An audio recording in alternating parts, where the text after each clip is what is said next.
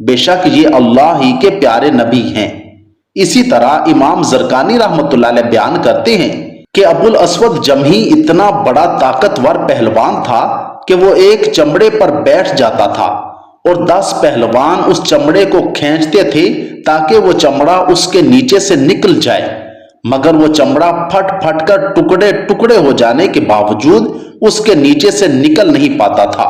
اس نے بھی بارگاہ اقدس صلی اللہ علیہ وآلہ وسلم میں آ کر یہ چیلنج دیا کہ اگر آپ صلی اللہ علیہ وآلہ وسلم مجھے کشتی میں پچھاڑ دیں تو میں مسلمان ہو جاؤں گا۔